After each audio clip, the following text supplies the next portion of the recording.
بسم اللہ الرحمن الرحیم۔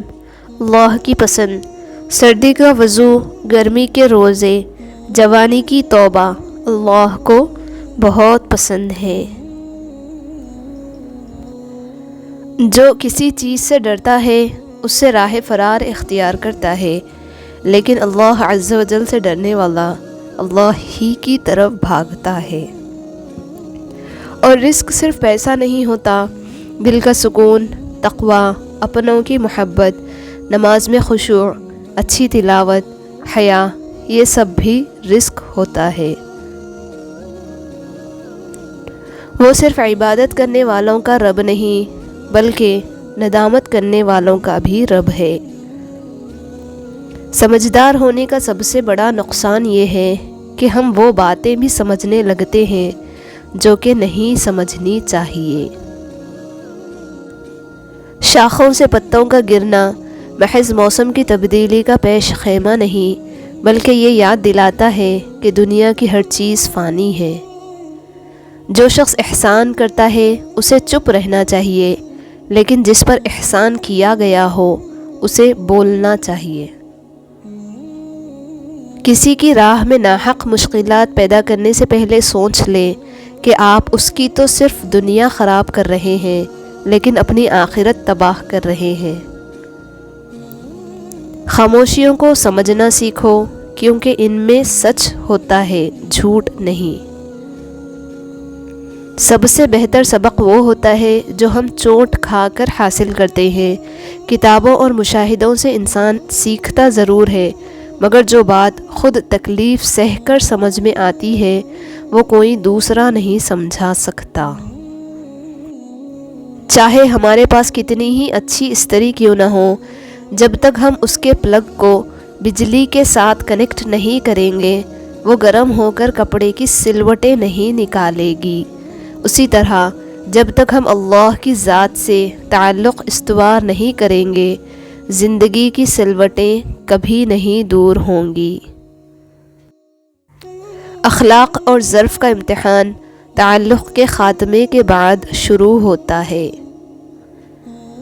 اپنی زندگی کو اس درخت کی طرح بناؤ جو تنہا کھڑے ہو کر سورج کی تپش برداشت کرتا ہے، لیکن اپنے دامن میں آنے والے کو سکون بخشتا ہے۔ ہر اس محفل میں گھسنے کی کوشش نہ کرو جہاں تمہارا کوئی جوڑ نہ ہو۔ ہم اپنی غلطیوں سے زیادہ اپنی شرافت کی قیمت ادا کرتے ہیں۔ ظلم اور والدین سے بدسلوکی دو ایسے گناہ ہیں جن کی سزا اللہ دنیا میں ہی دے دیتا ہے۔ والدین اور درخت دونوں بوڑھے ہو جاتے ہیں لیکن ان کی چھاؤں ہمیشہ گھنی رہتی ہے۔ دنیا کی ہر چیز انسان کی خدمت کر رہی ہے۔ اگر کوئی انسان کو تکلیف دے رہا ہے تو وہ انسان ہی ہے۔ اللہ صرف تمہارے راستوں کو موڑتا ہے، تمہاری دعاؤں کو نہیں۔ وہ تمہیں اپنے طریقے سے تمہاری من پسند منزل تک لاتا ہے۔ مکافات عمل کی چکی چلتی بہت آہستہ ہے مگر پیستی بہت باریک ہے۔ کچھ لوگوں کے دلوں میں واقعی سوراخ ہوتے ہیں، جتنی مرضی محبتیں ڈال لو وہ خالی ہی رہتے ہیں۔ بہترین زندگی گزارنے کے لیے یہ تسلیم کر لینا ضروری ہے کہ ہر کسی کے پاس سب کچھ نہیں ہوتا۔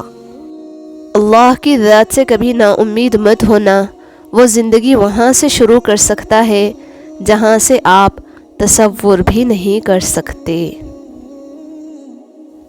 کبھی کبھی خاموش رہنا بہتر ہوتا ہے، ورنہ اس زمانے کے لوگ برا بننے پر مجبور کر دیتے ہیں۔ کتنا خوش نصیب ہے وہ شخص جسے گناہ واقعی گناہ لگتا ہو اور وہ اسے چھوڑنے کی طلب میں دن رات دعا اور کوشش میں لگا رہتا ہو۔ نیکی تو اس خوشبو کی مانند ہے جو نیت کے پھول سے پھوٹتی ہے۔ جتنی نیت صاف ہوگی اتنا ہی پھول خوشبودار ہوگا۔ زندگی میں آدھا دکھ غلط لوگوں سے امید رکھنے سے آتا ہے اور باقی کا آدھا دکھ سچے لوگوں پر شک کرنے سے آتا ہے۔ کیسا ہے آج کا انسان کہ اللہ سے اپنے پردے کی توقع رکھ کر پھر دوسروں کے عیبوں کا نام سر عام لیتا ہے۔ اللہ تعالیٰ فرماتے ہیں، مت ہو پریشان میرے بند کیے ہوئے دروازوں پر، میں خیر لانے سے پہلے مصیبتوں سے گزارتا ہوں۔ خوشی وہ واحد خوبصورت چیز ہے جو ہمارے پاس نہ ہوتے ہوئے بھی ہم دوسروں کو دے سکتے ہیں۔ آج کے دور میں تعلقات کو ٹھیک کرنے کی کبھی کوشش نہ کریں، بلکہ اپنے مالی حالات ٹھیک کریں، تعلقات خود بخود ٹھیک ہو جائیں گے۔ آپ 40 کے ہو جائیں تو سمجھ لیجئے کہ زندگی کی عصر ہو چکی ہے۔ اپنے اخلاق، کردار اور آخرت کی طرف توجہ دیجئے، کیونکہ عصر اور مغرب میں زیادہ تاخیر نہیں ہوا کرتی۔ اس سے فرق نہیں پڑتا کہ آپ کتنے قیمتی، کتنے قابل اور کتنے اہم ہیں۔ اگر آپ ناقدروں کے ہاتھ لگے ہوئے ہیں تو آپ بیکار ہیں۔ جو شخص ہمیشہ نکتہ چینی کے موڈ میں رہتا ہے اور دوسروں کے نقص نکالتا رہتا ہے، وہ اپنے آپ میں تبدیلی کی صلاحیت سے محروم ہو جاتا ہے۔ جس تعلق کا کوئی مستقبل نہ ہو، اسے چھوڑ دینا ہی بہتر ہوتا ہے۔ جھاڑو کی طرح صفائیاں دیتے ہوئے زندگی گزارنے سے کہیں بہتر ہے باغیچہ بنو اور اٹھا پھینکو ایسے لوگوں کو جو جینا حرام کر دیتے ہیں۔ اکثر ٹوٹ جاتے ہیں وہ رشتے جنہیں نبھانے کی کوشش ایک طرف سے کی جاتی ہے۔ تعلقات اکثر قصور سے نہیں، ذہن کے فتور سے خراب ہوتے ہیں۔ یہ تلخ حقیقت ہے کہ آپ کی بات کو توجہ آپ کی حیثیت دیکھ کر ملتی ہے۔ اللہ کو بہت پسند ہے اللہ کی عطاؤں پر الحمدللہ اور اپنی خطاؤں پر استغفر اللہ کہنا۔ اللہ تعالیٰ کو بہت پسند ہے۔ اللہ رب العزت ہر اس شخص کی مدد کرے جو مضبوط ہونے کا دکھاوا کرتا ہے اور سب سے زیادہ ٹوٹا ہوا ہے۔ اے میرے اللہ، مجھے ہمیشہ ایسی عزت اور ایسی خوشی سے بچا جو تیری نافرمانی اور تجھے ناراض کرنے سے حاصل ہو۔ آمین۔